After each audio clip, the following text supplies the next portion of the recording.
Hello and welcome to this week's What Were They Thinking? Among the news items we have for you this week is the anticipated milestone for the human population where we hit 8 billion people.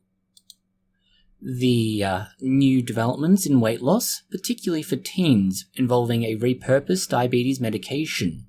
An example of the mentality of anti-vaxxers where they decry censorship and defamation, where it's really criticism and quality control. How bananas are really radioactive, a lunar eclipse, and one of the better photos of said lunar eclipse using a time lapse. The timestamps for these and other news items can be found in the description box below. First, we have the human population. According to the article from the Associated Free Press, and it's on Science Alert if you're interested, humanity began about 2.8 million years ago, somewhere in Eastern Africa. From there, we have spread to every continent on the planet, even those that are least hospitable to life.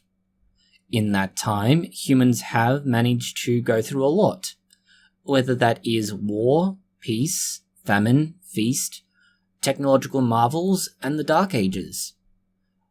Despite all of this, the population of humans has, for the most part, continued to grow.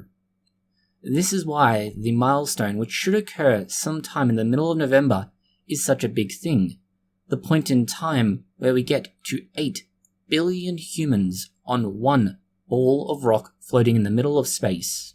The next news we have is perhaps one of those reasons that humans have managed to have the population balloon to such a huge extent. It's the creation of drugs like this that allow for weight loss, and not an insignificant amount of weight loss, by the way. 15% were released in those involved in the study. And more importantly, it's a drug that we already have that allows it to be more effectively used and avoid some of the more difficult hurdles of a completely novel drug, rather than just a novel application. The drug is something like a glucagon hormone. Glucagon is the hormone that regulates your body sugar levels when you're not eating.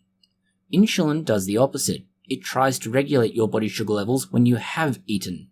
The news this week is particularly important, not because the drug works, but because it works in teens involved in a roughly 15-month-long study. What they found was that yes, it works extremely well, and it doesn't take a very large dose either. Admittedly, what constitutes a large dose will vary considerably from drug to drug. In this case, it's a 2.4 microgram injection once a week for the 68 weeks of the study. The 201 teens in the study were split into two groups, with the vast majority, 133, having obesity and receiving the medication. 67 were obese but did not receive the medication. Importantly, the trial did not treat this as a resolution all by itself. It ensured that those involved received counseling on nutrition and exercise. Hormones and drugs alone will not solve weight loss issues. The combination of counseling and supplemental hormone therapy led to an average of 15% of the initial body weight being lost. That is a huge margin for just about any drug that is out there, let alone any kind of diet, barring the tapeworm diet. Even then, it's still not a great solution. 73% of those lost at least 5% of their body weight, and 62% lost at least 10% of their body weight, and just under 40% lost nearly 20% of their body weight. So this is a pretty large margin, and a very wide spread, and so it does indicate that there are likely other factors at play that this hormone therapy alone does not counter. It's this kind of inexplicable outcome that can be really important, and it's why, for example, Spanish scientists were looking into the unusual case of a woman who had 12 different tumors develop in her body before she turned 36. That's 12 different cancers effectively, and all before she hit middle age. It's unusual, but once you start looking at her genome, you might begin to understand why. She had a before-now unknown mutation in both copies of a gene, the MAD 1L1 gene. This is important in ensuring that chromosomes line up before they start dividing. Without this, you get weird results, and since she had both copies of the gene in her body mutated, she was unable to accurately control what happens through the expression of what that gene is responsible for. What is more weird is that in most animal models where this particular gene has been mutated in both copies, which means that they are homozygous for it, all of the embryos died. This would indicate that her survival in utero is by itself a miracle of a kind, and then you have her continued survival despite 12 instances of tumours developing in her body, and a handful of those being actual cancer, as in malignant enough to start trying to kill her. Unusually though, only 30 to 40% of her cells had a abnormal number of chromosomes, and this is perhaps why she has managed to survive, despite her own body trying to kill her repeatedly. Going from what is arguably a miracle in surviving as long as she has to a miracle that is more like a curse. Anti-vaxxers. Somehow these people exist and deny the reality that is in front of them. In some cases, they're simply ignorant. In others, like this week where we see anti-vaxxers publishing a very questionable article in a peer-reviewed journal, we have to wonder what's going on, and how they managed to get the way they do. What happened to them as children? Well, in short, it seems like they have some sort of martyrdom complex. Somebody must be out to get them. That is the only explanation as to the article we're discussing this week, and the well-earned criticisms and critique it has experienced. We'll jump right past the star-studded list of authors who all have their own claims to fame in various ways, and mostly for very bad reasons, and get straight to the contents of the article that have led to it being critiqued, and certainly harshly, but not without reason. The article goes into a relatively simple approach. Simple in that it takes a small number of people and it interviews them about their experiences and perceptions of censorship and suppression of vaccine information, and in this case, misinformation. By itself, the method is reasonably fine. It's a small sample size, but it's not a bad idea. The problem is, they didn't randomly select these individuals, and they certainly have a very interesting collection of people who have been interviewed. It seems almost certain that they were specifically selected to get a particular kind of theme out of what they were looking into.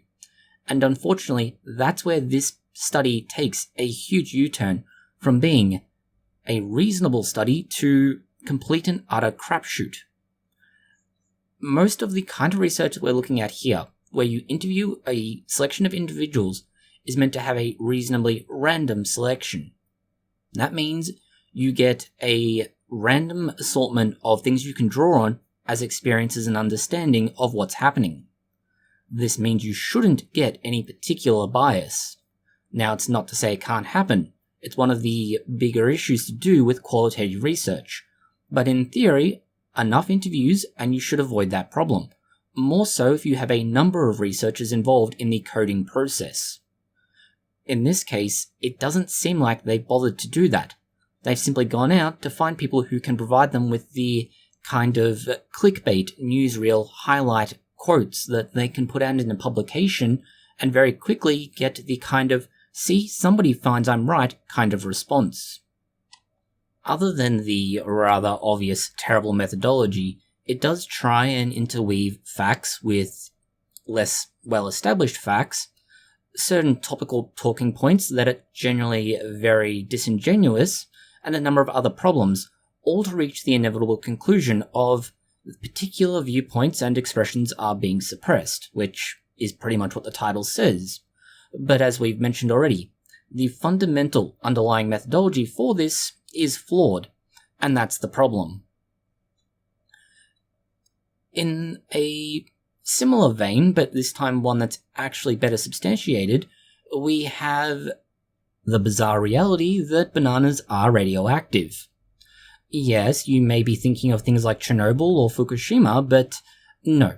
Bananas are mildly radioactive, but certainly no more of a threat to you than your microwave, phone, or simply standing outside on a nice day. The reason for this is very simple. Bananas are high in potassium. Potassium is somewhat radioactive. Therefore, your banana is radioactive. And it is far less than any kind of radiation you would be exposed to under normal circumstances unless you make a habit of traipsing through Chernobyl, trying to see what's in Fukushima, or getting an X-ray each day. Next is news that should somewhat disturb you, as we're fairly sure you've seen this somewhere before, and it wasn't related to robots. Yeah, it is a tentacle robot. In fact, we're very sure we've seen this before in several places.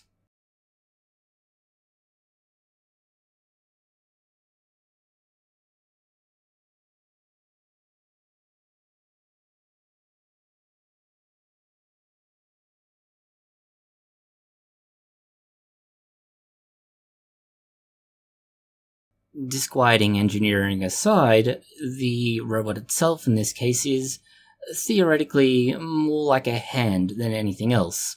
It's designed to be able to move freely and grab onto things. It's called Mr. Jelly Hands. Yeah, fairly sure these engineers have spent way too much time on, well, it doesn't matter.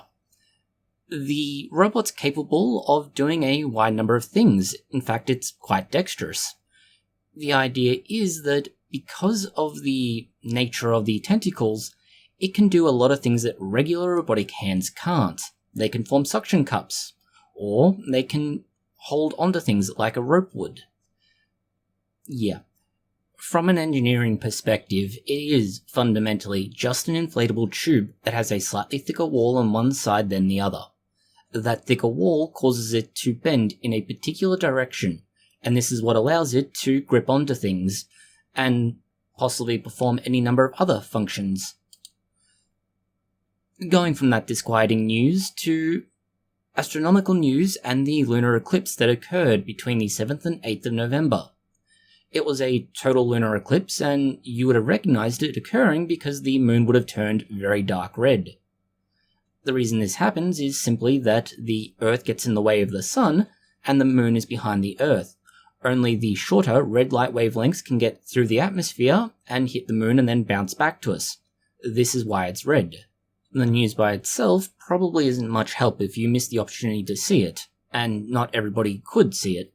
However, there are some really good images that have come out since that, and you can see those instead. In some ways, they are better than the real thing, as for example, this time lapse shows just what happened, how, and just how awesome the event actually is. Admittedly, seeing it in real time wouldn't have the same effect, as you wouldn't actually see this, but you can see some pretty amazing things. The time-lapse images that we found particularly worthwhile are done by somebody who has a Patreon, and so if you do like the work, consider going there and seeing if you wish to support them. If not, they do seem to publish their chosen images on Twitter, which, given recent news, may or may not be to your liking. That's all the news we have for you this week. Thank you for watching. If you found it interesting, consider liking, sharing, and subscribing. Please post any comments, questions, or suggestions you have below.